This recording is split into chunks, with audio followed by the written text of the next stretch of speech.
Israel और Hamas युद्ध की आग धीरे धीरे बढ़ती जा रही है। हमास के कब्जे वाले गाजा में इजरायली बलों के ऑपरेशन को कुछ हद तक सफलता जरूर मिली है, मगर आज भी गाजा से इजरायली सेना हमास को जड़ से खत्म करने में कामयाब नहीं हो पाई है। दावा किया जा रहा है कि गाजा पर एक बार फिर भीषण तबाही मचाने वाली इजरायली सेना को हमास के सहयोगियों से भी खुली चुनौती मिल रही है।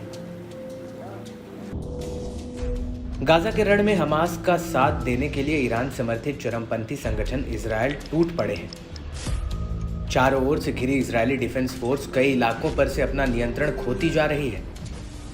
गाजा में एक फील्ड कमांडर ने दावा किया कि शहर के दक्षिण में फिलिस्तीनी प्रतिरोध के साथ भयंकर टकराव के बाद इजरायली सेना आंशिक रूप से अल जैतून के आसपास के इलाके से हट गई है।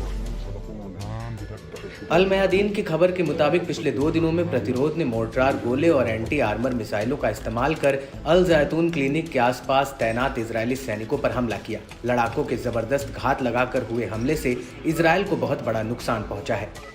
इतना ही नहीं, लड़ाकों के उग्र हमलों से बचने के लिए इजरायली कब्जे वाले टैंकों को दक्षिण में सलाह अल दीन रोड पर दौला इंटरसेक्शन के पास फिर से तैनात किया गया है। साथ ही अल जैतून में 1 से ज्यादा इलाकों पर तोपखाने और हवाई बमबारी की गई है।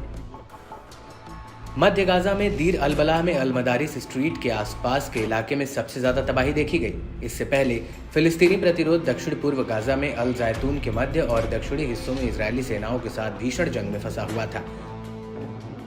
न्यूज एजेंसी अल मयादीन की माने तो प्रतिरोध सेनानियों ने अल जैतून क्लिनिक के पास कई इजरायली टैंकों को एंटी टैंक रॉकेटों से उड़ाया। साथ ही इजरायली सेना ने क्लिनिक को एक कमांड और कंट्रोल सेंटर में बदल दिया और आसपास के घरों को नष्ट कर रही है।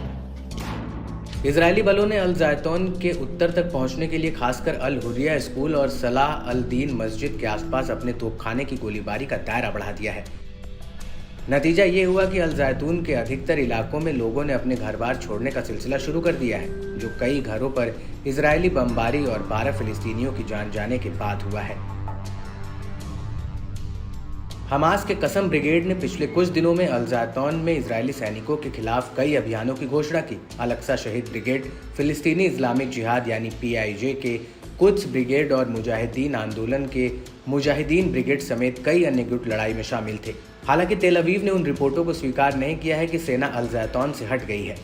इजरायली सेना के एक अधिकारी गिवाती ब्रिगेड की तजाबार बटालियन के लेफ्टिनेंट कर्नल अविरन अल्फासी ने द टाइम्स ऑफ इजरायल को बताया कि सैनिकों को हल्के प्रतिरोध का सामना करना पड़ता है और ये लड़ाई पहले की तुलना में बहुत कम मुश्किल है।